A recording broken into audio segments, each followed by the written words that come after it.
everybody out there. Welcome to the GOAT Fantasy Football Podcast. I'm your host, Jim Neander. Good to have you all in for a Waiver Wire Tuesday edition of the GOAT. Lots to talk about today. We've got the other half of the games from Week 9 to review. Lots of fantasy analysis to go over, and then we're going to talk about, of course, our top Waiver Wire editions of the day. We will get into last night's football game, of course, the New England Patriots escaping disaster and beating the still winless New York Jets. But we'll get there in time. We're going to start with the games where we left off yesterday and then get into all the waiver wire picks after that. All right, sound good, everybody? All right, so we're going to jump right in here, get this rolling. We're going to start in Washington, where the football team hosted the New York Giants, and the Giants came in, took care of business, won 23-20, moving to 2-7, dropping the Washington football team to 2-6. Both just maybe a game and a half out of first in the NFC East, of course, is the kind of ongoing joke here. But, not a great game for fantasy, obviously. We did have an unfortunate injury here with Kyle Allen going down for the year in a very painful-looking incident. I'm sure didn't make Alex Smith feel any better watching that and then having to come into the game. But, such is football. That's nothing you can do about that. All right. Daniel Jones. Let's talk about the Giants here first. Daniel Jones, not a great game here. 212 yards passing with 1 touchdown. Wasn't really considered a top streaming option by me, nor by many people out there. So shouldn't have been started by many of you at all. Wayne Gallman, continues to perform well enough with Devontae Freeman out. 14 carries, 68 yards, and a touchdown. Not bad, almost 5 yards a clip. He still gave 9 carries back to Alfred Morris. Blast from the past, 67 yards. He looked good on his carries. I don't know, what kind of play he'll get this week. I don't know if Devontae Freeman will be back this week, but it was weird and kind of cool seeing Alfred Morris out there. Not that he did that much. None of them did a lot in the passing game, but if you started Gallman, you were fine with it. If Devontae Freeman's out one more week, I'm starting Wayne Gallman one more week. That's just the way it goes. Let's talk about these receivers here. Sterling Shepard, 8 targets, led the way for the receivers. Caught 6 balls for 39 yards. Will continue to be a very usable, kind of low ceiling PPR asset. And you're going to be able to play him week in and week out with that high floor to a lowish ceiling and feel pretty good about it. Golden Tate just got benched. Darius Slayton was pretty much invisible again here with only 1 target. So it seems as though Sterling Shepard has, convincingly taken the lead as the number 1 wide receiver in this offense. Austin Mack, 5 targets, caught 4 balls for 72 yards, a rookie, I believe. He did have 1 big play, but he was still involved other than that. And if, Slayton continues to be uninvolved and Tate is in the doghouse, then Mack could have playability. He did not make it to my waiver wire picks, though, this week. So he's definitely a wait-and-see kind of a prospect. And then Evan Ingram had 10 targets in this game, caught 5 balls, 48 yards, and a touchdown. Continues to not really look great doing it, but with the way tight ends are, Evan Ingram is one of those unfortunate, mid-tier tight end ones, right? I wouldn't put him in the top 6 most weeks in my rankings, but it's going to be hard to keep him out of the top 12. And so he's going to be number 6 through 9 in most weeks right now. Pretty crazy to think that. Again, he's not doing great with his targets, but at the end of the day, a guy that's getting 6, 7, 8, sometimes 10 targets, which he's getting almost on a game-by-game basis, hard to look away from that. All right. So we mentioned Kyle Allen went out with an injury in this game. Very unfortunate. Alex Smith took over and, had some bad moments, had some good moments. Threw for 325 with a touchdown and 3 interceptions. So, he was moving the ball. A lot of that was, trying to come from behind, make some plays happen.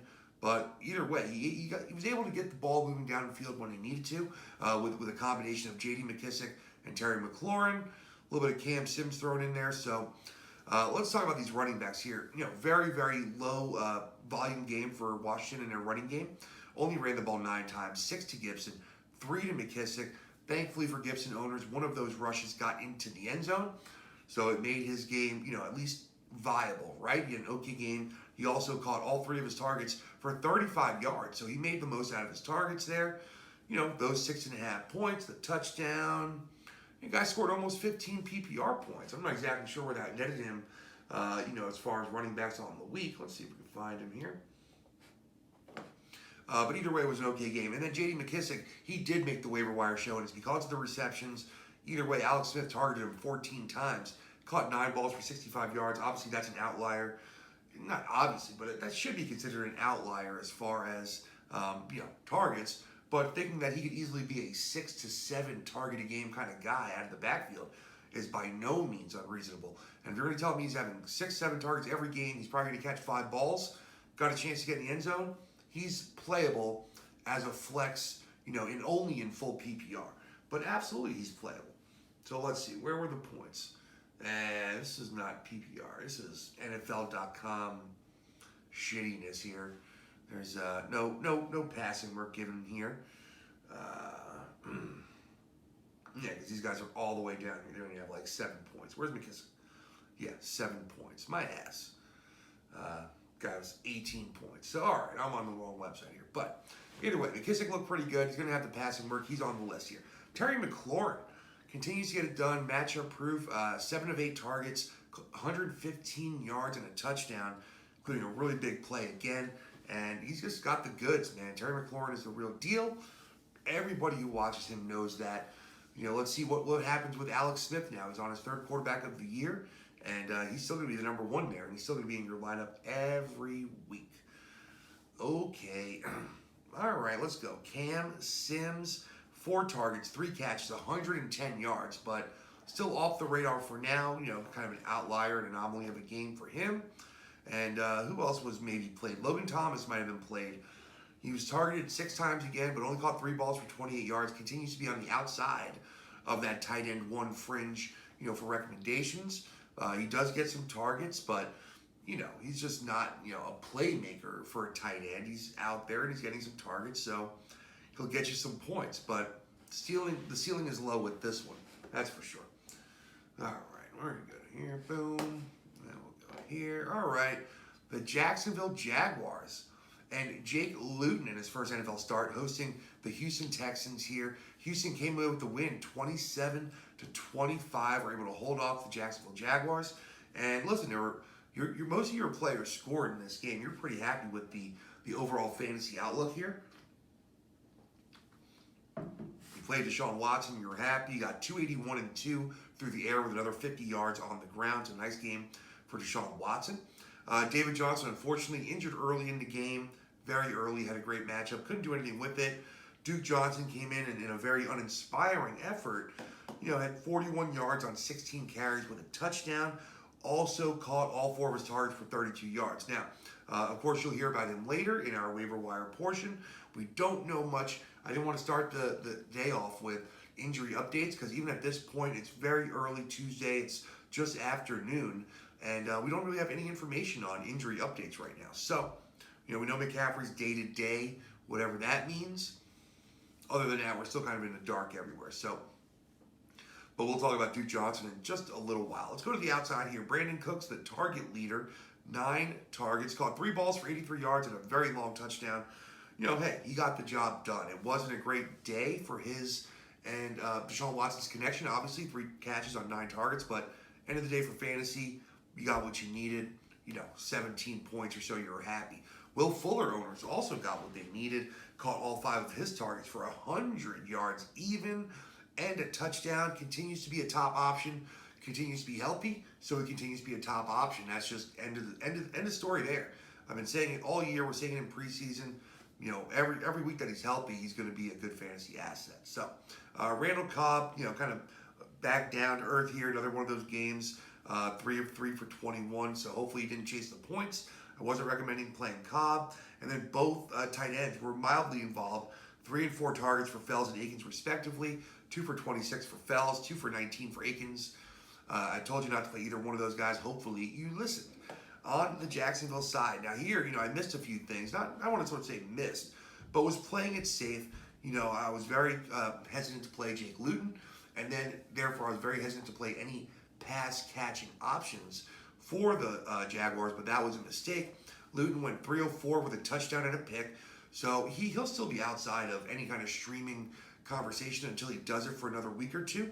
But it was nice to see that, and that does bring, DJ Chark back into that, startable position on most weeks right now.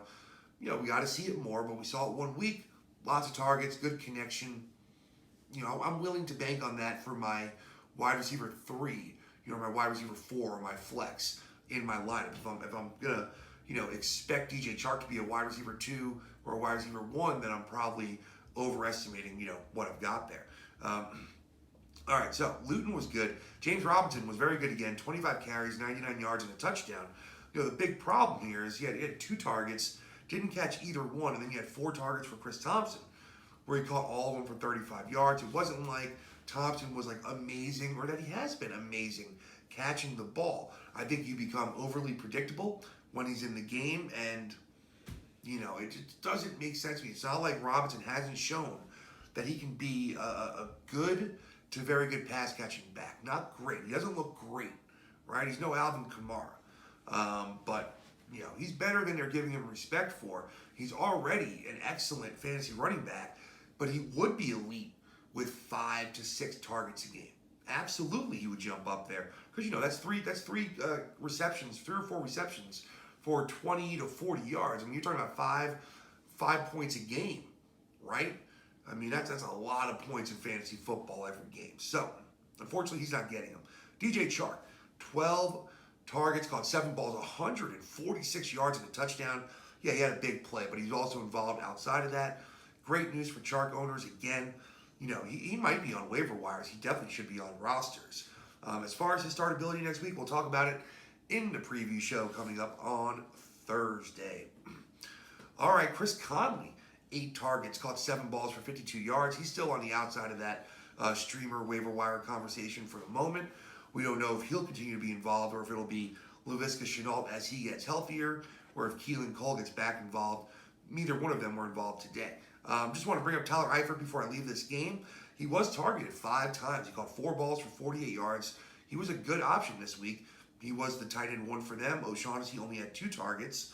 So, again, it's just because tight end is so thin. That's how thin it is, that a guy that catches 4 balls for 48 can kind of get on your radar a little bit. But he is on my radar a little bit. I'm not going to lie. I'm not going out there and picking him up on the waiver wire. But come Saturday, if I'm looking at my tight ends, and maybe I'm the Kelsey owner, maybe I'm the Hayden Hurst owner, right? I've got a guy on bye this week, and I'm thinking about who to get for 1 week. I might be thinking about it. There's not that much else out there. You might take a swing at old Mr. Eifert. But I hear you. It'll probably be 2 for 25, and he'll be fucking pissed at me because I said it, right? All right. Let's keep it rolling here. The Los Angeles Chargers. Holy shit, the Heartbreak Kids can't catch a fucking break. It's not even like the Falcons, right? Because the Falcons are up big, and then they lose, and it's just like this, horrible feeling in the gut of your stomach. These Chargers games are kind of like back and forth and exciting games, and everyone's playing well. And then it's just, tragedy at the very end. The very end, always some kind of tragedy. This week, it was Donald Parham, his almost touchdown reception, called a touchdown, reversed, game over, no time on the clock. Raiders win on the road, 31-26 here. So pretty nice game here. You think, your fantasy guys got it done, right? But it was just one of those games where it was like, no one really got it done, right? So, all right, Derek Carr, 165, 2 touchdowns, no interceptions. Just not enough work, right? 13 for 23 on the game. It wasn't that kind of game for them. They just weren't running that many plays. So Carr didn't hurt you, right? But, so he didn't help you. His 17, 18 points, what have you. Didn't really do anything for you, right? So Josh Jacobs, continues to get the work. 14 carries, 65 yards and a touchdown. We know he was a little bit banged up with the knee, with the illness. Only targeted 1 time. That's really, the part that kind of pisses you off there. And then Devontae Booker rushes the ball 8 times for 68 yards and a touchdown. He's not targeted through the air. Just one of those things. Josh Jacobs is like volume and touchdown dependent. The receiving work, which looked like it might be there in the first couple of weeks, that hasn't panned out. the volume isn't really, so much there. Not every week anyway. So it's a struggle. He's going to have a hard time breaking into that top 12 at the end of the year if it's only rushing yards and the sparse touchdowns that he gets. So, all right. So other than Darren Waller, the tight end, nobody else was targeted more than 3 times. That was 3 of their wide receivers, Hunter Renfrow, Nelson Aguilar, and Henry Ruggs, all targeted 3 times. Now, Henry Ruggs, the goose egg, no bueno. Hunter Renfrow caught 2 balls for 60 yards. Aguilar is the one that got into the end zone here. 2 catches, 55 yards, 1 long, beautiful touchdown toss and grab by Carr to Aguilar there. And so you got what you needed at Aguilar if you started him. I can't imagine he was altogether started that much. But if he was, you got what you needed. Darren Waller, of course, 10 targets, caught 5 balls for 22 yards. He got the touchdown, though. So, this year, this is where it's been for Darren Waller this year. Last year, you just didn't get the touchdowns. You had monster games, monster targets, lots of yards, lots of catches, but no touchdowns.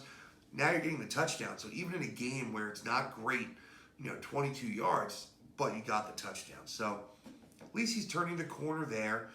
We need this Vegas offense to kind of to take that next step, though.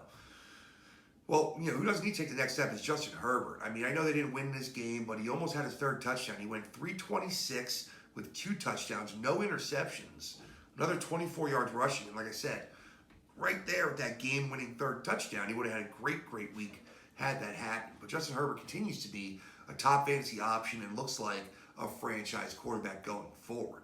The rushing attack, this one, a lot of people got fucked here. Justin Jackson knocked out on like the first or 2nd play for the Chargers offense.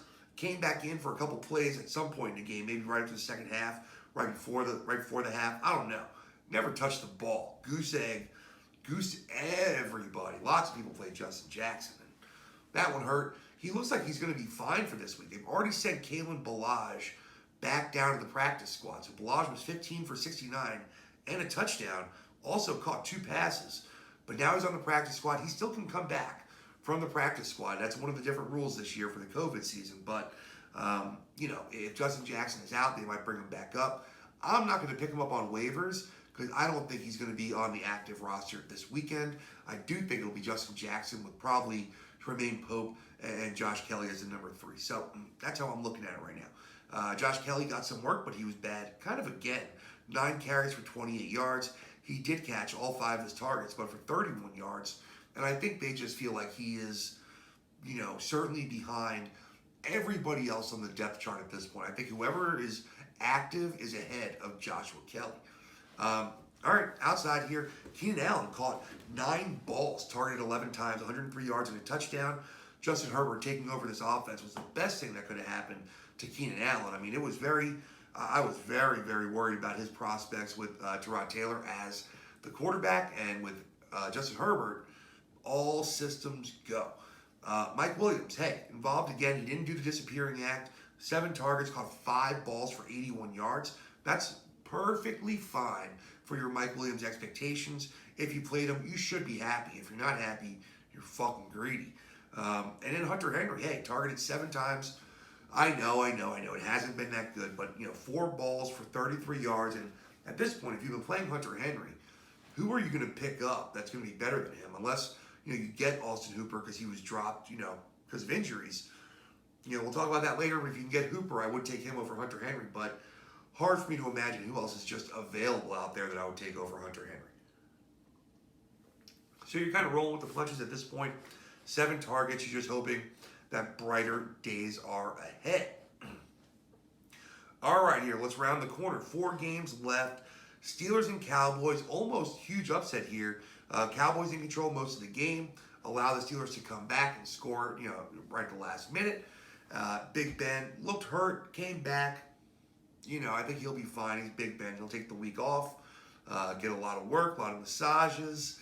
He'll be ready to go. He threw 306 yards and 3 touchdowns. So, a lot of people may have played him on the road in what should have been a good matchup. I was holding off on Big Ben. The whole road Ben kind of setup game. I didn't love it, but he definitely performed. James Conner was terrible.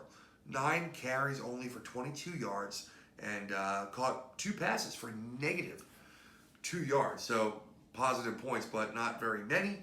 And basically 4 points for James Conner. He was brutal. Sorry about that, excuse me. But he was pretty bad. Let's go to the outside here. So lots of targets. We said not many rushing attempts here, right? Only 9 for Conner. Only a few other rushing attempts. So what does that mean? Lots of targets for our wide receivers. Chase Claypool, by far, the target leader here with 13 targets, caught 8 balls for 69 yards. If you're a Claypool owner, you're very happy here because now here was a game where Juju played the whole game, Deontay Johnson played the whole game, but Claypool was still not only involved, but the target leader. You're very, very happy about that. Deontay Johnson, 10 targets again in double digits, caught 6 balls for 77 yards. Not a great game, but 13.7 points in PPR with 10 targets. The Johnson owners are happy. You feel good going forward here. And then Juju caught 6 out of his 7 targets for 93 yards and a touchdown. So he got into the end zone here. You know, what all I'm saying is I know Dallas has been bad. And if you had told me, hey, you know, Pittsburgh ran up the score, it was 38, you know, they had 28 points in the first half, and all right, then I'd say, all right, they had 3 wide receivers that were good plays, but it was that kind of a game.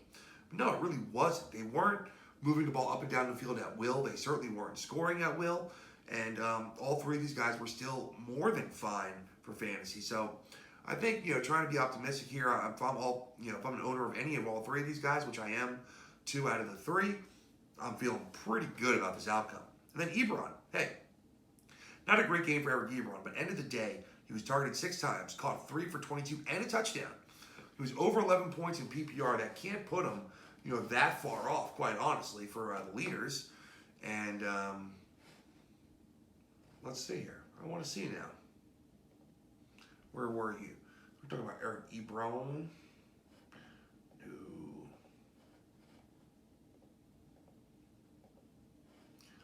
Can we go to week 9? So Eric Ebron was the number 9. That is standard. All right. Eric Ebron was the number 10 tight end. Sorry that took so long. But he was the number 10 tight end with his 3 catches and 22 yards. It was the touchdown, baby. He was actually tied for number 9 with Jonnu Smith, who also had a pretty brutal game there. But we're looking at these guys in the top 10 that are tight end, that are touchdown dependent, right? And most of these guys are just scoring touchdowns. Hayden Hurst is the only other guy other than Travis Kelce over 60 yards, and he didn't score either. So there you go. It was touchdown or yards, and there weren't that many guys with yards and volume. So Eric Ebron absolutely should be played on your team. Play him. All right, let's talk about Dallas quickly. Garrett Gilbert, first start, we knew it was going to be trouble against a very tough Pittsburgh defense. It wasn't as bad as it could have been. 21 of 38, 243, touchdown, interception. Who knows if he's starting next week or not. Either way, he's not somebody we're going to talk about. Dallas rushing, problematic here. Zeke Elliott, 18 for 51. Of course, you're happy to oversee 18 carries, caught 2 balls for 18 yards, but 2.8 yard average. And then Tony Pollard, who we know is explosive, comes in for 9 carries, 57 yards, 6.3 yards a clip. And that's the thing, Pollard just looks great when he gets out there. Guy, you know, like to use the old phrase, looks like he's shot out of a cannon at the line of scrimmage and really just attacks it and makes Zeke look slower. Zeke's always been patient, a very smart runner, picking the lanes, picking the blocks. But when you see it side by side and you see one successful, it just, I think, exacerbates that perception that Zeke is, you know, losing it a little bit.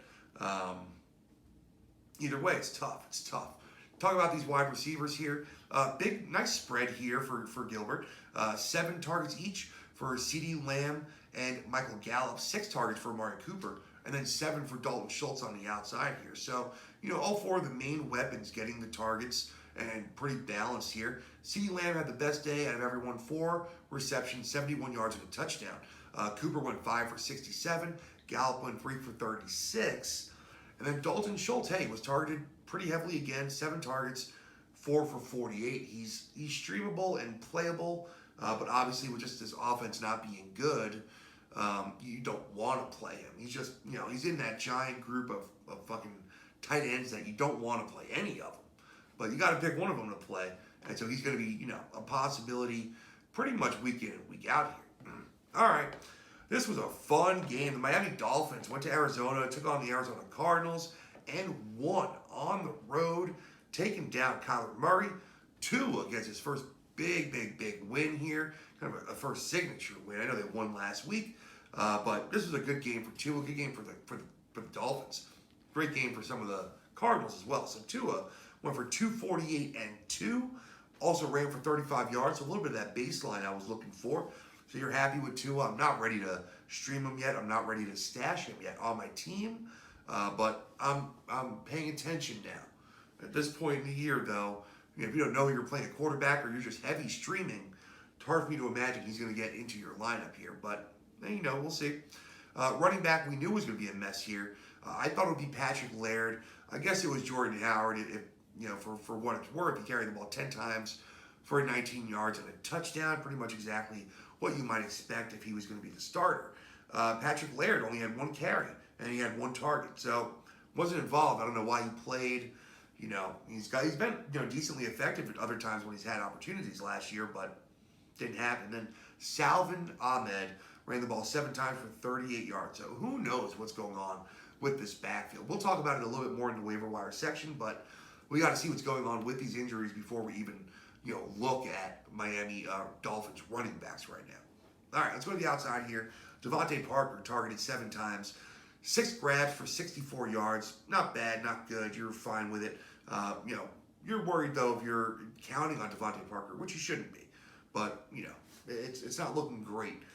Preston Williams caught 4 of 5 targets, 60 yards, and a touchdown. So, he's involved. Definitely seems to be one of 2 of his favorite targets. He's getting some work in, and, again, he's just because of the volume is not going to be there. He'll be on the outside of these discussions, but he's a dart throw almost every week at this point.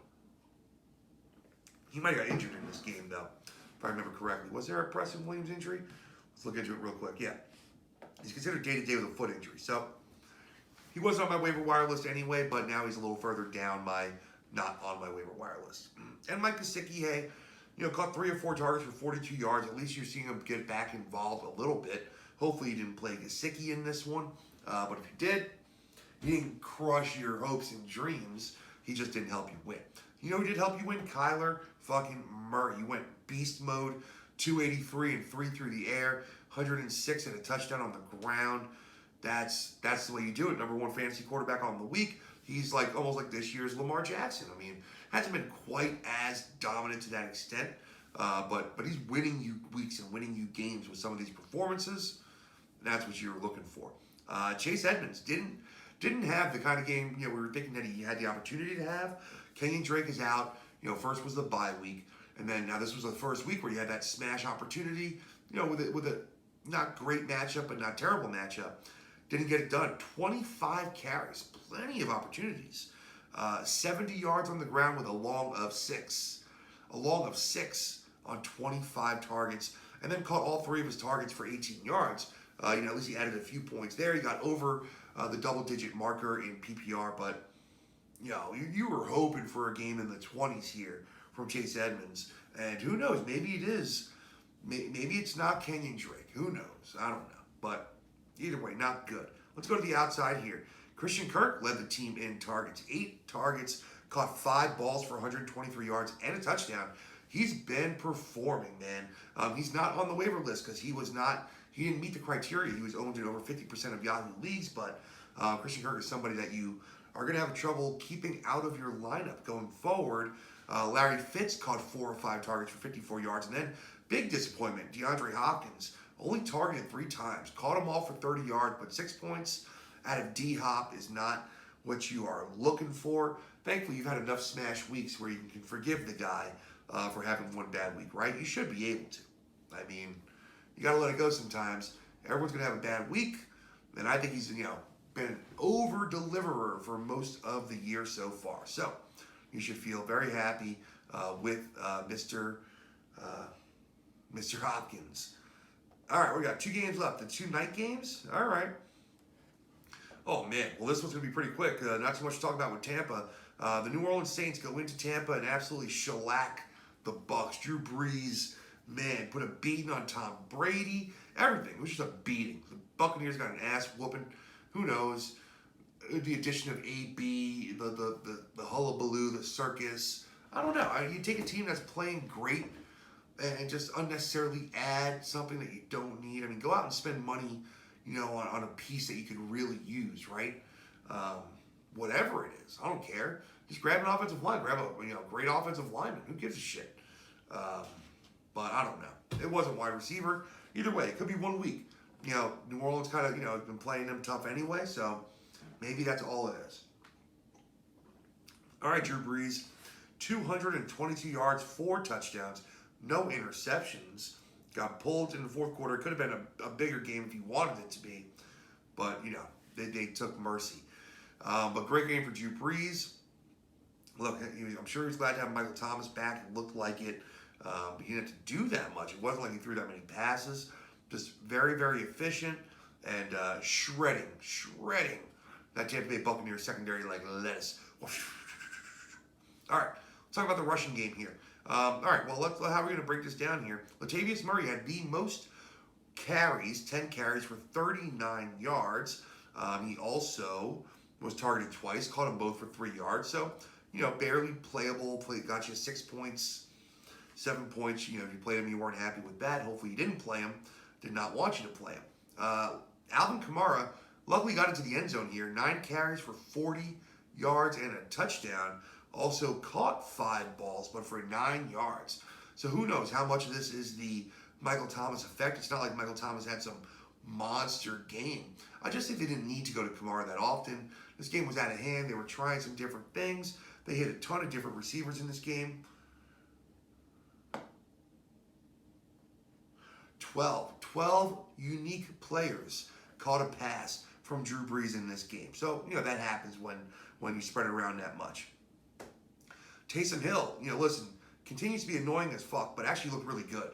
He was running the ball really well, caught a couple nice passes, or caught one nice pass, threw a couple nice passes. I mean, listen, again, it annoys the shit out of me, but, this was one of those weeks where he looked, really good. What are you going to do with this guy if they decide to use him a lot? All right, let's go back to the outside here. Michael Thomas caught 5 of his 6 targets, 51 yards. Nice game to come back to again. They didn't, need to go crazy. They were up big early, up 31-0 at the half, and then just kind of put the brakes on. So, but good to see Michael Thomas back. He didn't re-injure anything. No flare-ups or anything. That's all you wanted to happen. Emmanuel Sanders, 5 targets, caught 4 for 38 and a touchdown. Nice game for him. Not a lot of work there, but, you're getting Drew Brees targets, so they are just generally higher value. Jared Cook, boo. Targeted 3 times, caught 2 for 30, and then saw Adam Troutman, the rookie, get targeted 3 times, catching 3 for 39 and a touchdown. I don't know if this changes my outlook for Jared Cook at all. Again, it's hard to read a game where you were basically almost out of reach halfway through the second quarter. I mean, it never feels that way with Tom Brady. It was a little while longer until you felt like, oh, they're really out of it, totally out of it. But still, just not good. Not good for Jared Cook. All right, not good for Tom fucking Brady either. If you played him in fantasy, man, that shit hurt. 209 yards, no touchdowns, 3 interceptions, probably somewhere in the neighborhood of 2 or 3 fantasy points, something like that, man. That's brutal. If you started running, you started anybody in this game, other than Mike Evans, it was absolutely brutal, or Leonard Fournette. So let's be honest here. If you started anybody that was not Leonard Fournette or Mike Evans, it was brutal, terrible. Even for Mike Evans, it wasn't good. And for Leonard Fournette, it was just decently okay. And that's because running backs didn't have a good week this week. So Ronald Jones, 3 carries for 9 yards, 3 receptions for 9 yards. That is garbage. Hot fucking garbage. Leonard Fournette carried the ball once for no yards. At least he brought in all 6 of his targets for 41 yards. So that's over 10 points in PPR formats. It didn't kill you. It didn't crush you, right? When Ronald Jones, that shit hurt. That's 4.8 points. So Fournette over doubled Jones's points. That's just reality. Either way, both sucked. They're going to play better next week, but we'll get to that in the preview show. Let's talk about these wide receivers here. 6 targets each for Mike Evans and Chris Godwin. 5 for Antonio Brown. Evans went 4 for 64. Godwin 3 for 41. Brown 3 for 31. I'm willing to throw this game out into the trash pile, burn it, set it on fire, throw it in the trash, flush it. I don't care. Scatter the ashes at sea. But I'm willing to let this game go and give the Bucs another chance here next week. So, talked about it in the previous show, but I'm not going to crucify and bury the Bucs just yet. All right. Let's knock out this Monday game. We'll get to some waiver wire picks. So Monday night had the New England Patriots taking on the New York Jets. This game was in New Jersey. Patriots were the road team and get the victory, 30-27, 13 points in the fourth quarter to come back and take this win, 13-0 in the fourth quarter. So they shut the Jets out, get the points they need, and get the victory here. 3-5 for the Patriots, 0-9 for the Jets. Now, Cam Newton, pretty good day for fantasy. 274 yards through the air. Not bad, not great. 27 of 35. But he ran the ball for 16 yards and 2 rushing touchdowns. So he's gone back to the rushing touchdowns. And so at the end of the day, hey, 274 and 2, you're okay with it. I have no intention on playing Cam Newton, next week or the week after. I think they play Baltimore this upcoming week, so I don't like the matchup. And, it just wasn't good for me. I mean, I'm not going to bank on the rushing touchdowns. I don't like it. Now, Damian Harris was looking really good until he got knocked out of the game. I know he had an injury here. Let's try to see if we can find out what they're saying about Damian Harris. Left with a chest injury during the fourth quarter. I don't assume it's going to be anything serious at this point, but we haven't heard anything. He was 14 carries for 71 yards before that. And then Burkhead got 12 for 56 and a touchdown after he went out, or most of it after he went out anyway.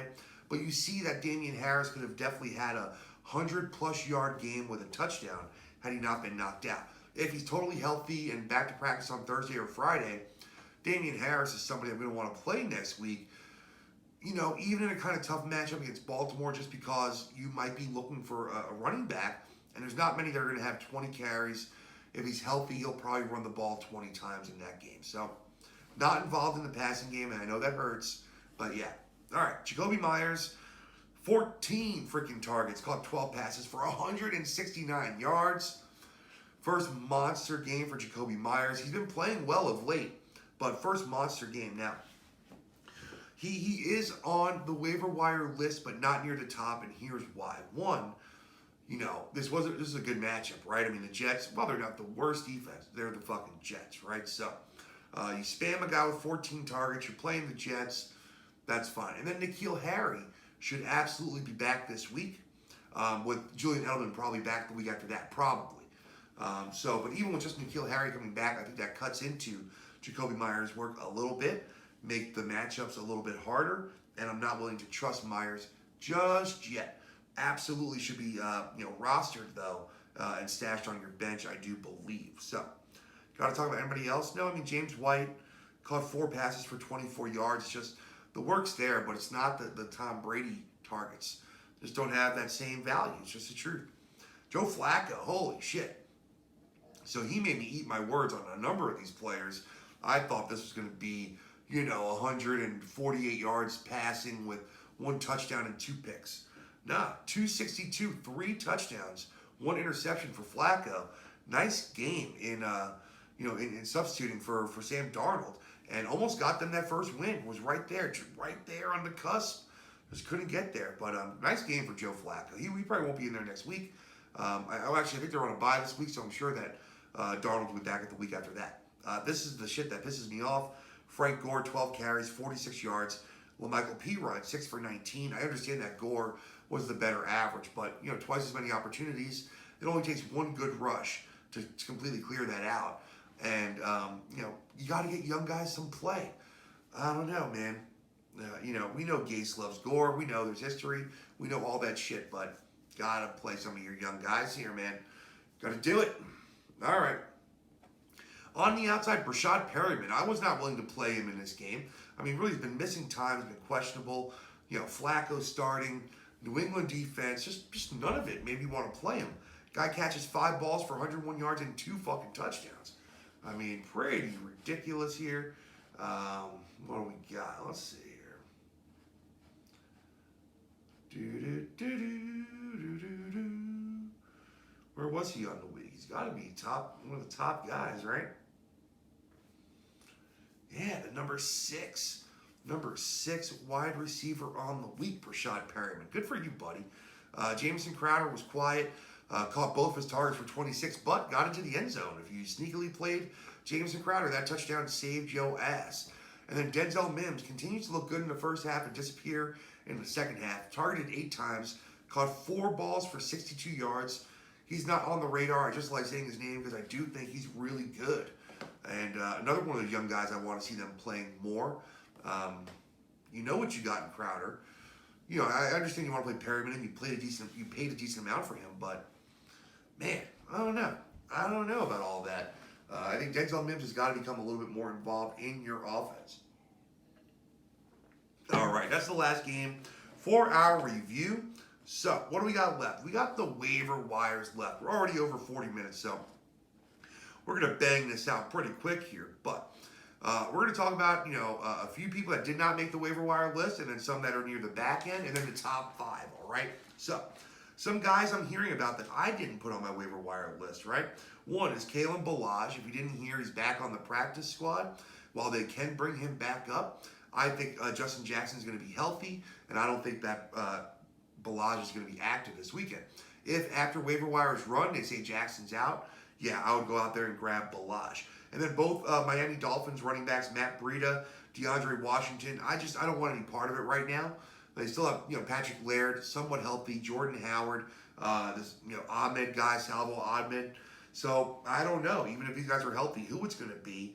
And I'm not touching with a 10-foot pole. Maybe at the very end of the week. But as far as waiver wires, as far as running waiver wires tonight, who you're going to make claims for, I'm not making any claims on these, Miami running backs. And then also Darnell Mooney, in a Monday night game against Minnesota, there's just so many other wide receivers that put up numbers. And that's why almost no wide receivers make my top list. Because I feel like you can go out and replace these points every single week, which I do think you can. So, let's talk about some guys that are on my waiver wire list, but they're not in my top 5 here. These are not in any particular order. Jimmy Graham, just because tight end is so bad right now, he's my number 2 tight end for waivers, and he's not a priority waiver wire pickup. But if you have Travis Kelce on a bye, you have Hayden Hurst on a bye. I don't think who else is out there. You don't have Herndon on a bye.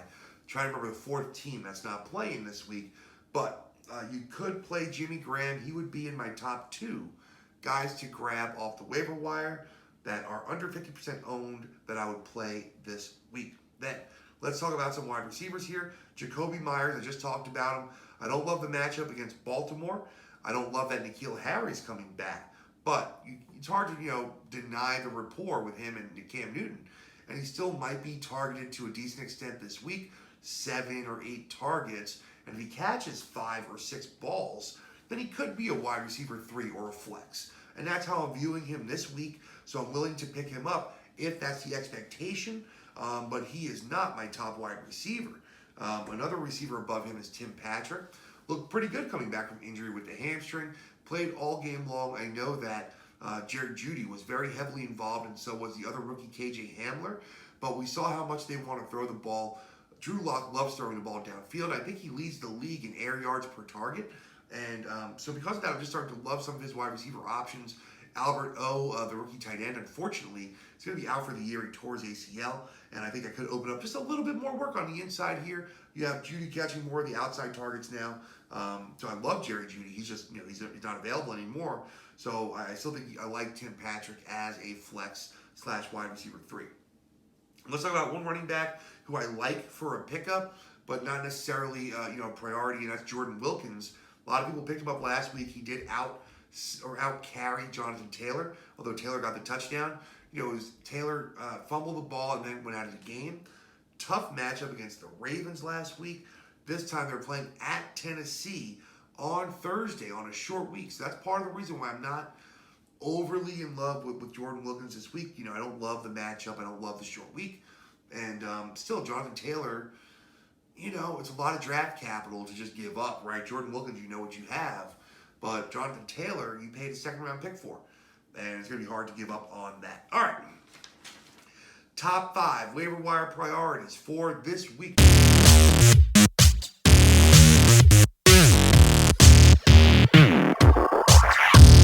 Number 5, Ryan Nall, running back, Chicago Bears. They're going to be playing the Vikings on Monday. Now, this is all dependent on David Montgomery's injury, his concussion. So I think you have to just pull the trigger. There are some running backs above him on this list, but I like Ryan Nall. I think you pull the trigger for a 1-week start. That's what you're going to get, but you really, really might need it this week. So if you need that 1-week start, I think you go ahead and grab Ryan Nall. Number 4, Curtis Samuel, wide receiver, Carolina Panthers. They are playing the Tampa Bay Buccaneers this week. It looks like a bad matchup on paper, but Christian McCaffrey may well be out for 1 more week now with a shoulder injury. I feel like McCaffrey's absence only adds to the possible opportunities for Curtis Samuel. He's been involved in this offense. He has a nose for the end zone, and I'm willing to play him this week. He's more of a stash on my bench. I might play this week, but I might play any week going forward. But I want to have him stashed, and I'm dropping some shitty receiver that's done nothing for me, and I'm stashing Curtis Samuel. Number 3, Austin Hooper, tight end for Cleveland Browns. He was injured for a couple of weeks with an appendectomy. Then they were on a bye. So he very well might be out there.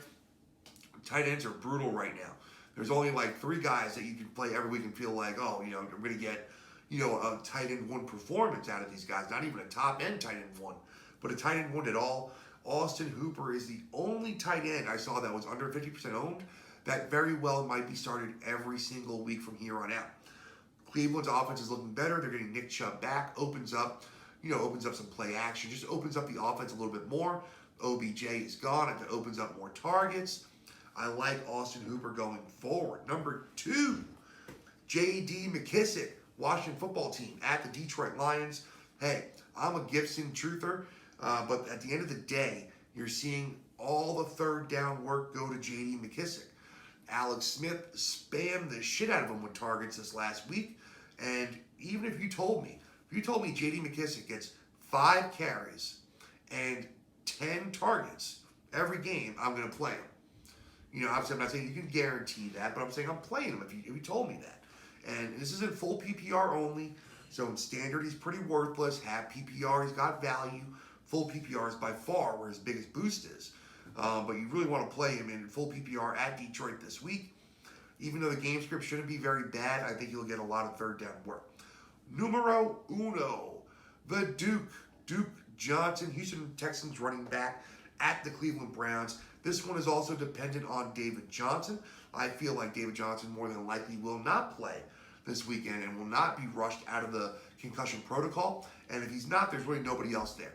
So, not that Duke Johnson is great running the ball, but if he gets 14 carries and 8+ targets, which are very possible if he's the main guy, then yeah, I'm absolutely going to put him in my lineup with low-end RB2 expectations. So, for right now, none of these guys are like rest of season really, except for Austin Hooper and Curtis Samuel. These running backs are all rentals for the most part. They're 1-week plug-in, injury, bye-week rentals, and then you might move on. You might drop them. You might bench them. Who knows? But, right now with running backs, you need to play for this week. If you're on the waiver wire looking for running backs, it's because you want to plug someone in to start them, or you're trying to cock block somebody else. And that's also fine, but then you got to give up somebody yourself. So that's going to do it for the GOAT today, everybody. That's the waiver wire. Make sure you get your players in. Make sure you get your claims in. All right. Keep an eye on the news. And then we'll be talking to you tomorrow or Thursday with our next episode. Have a good one. Thanks for joining the GOAT. We will talk to you later.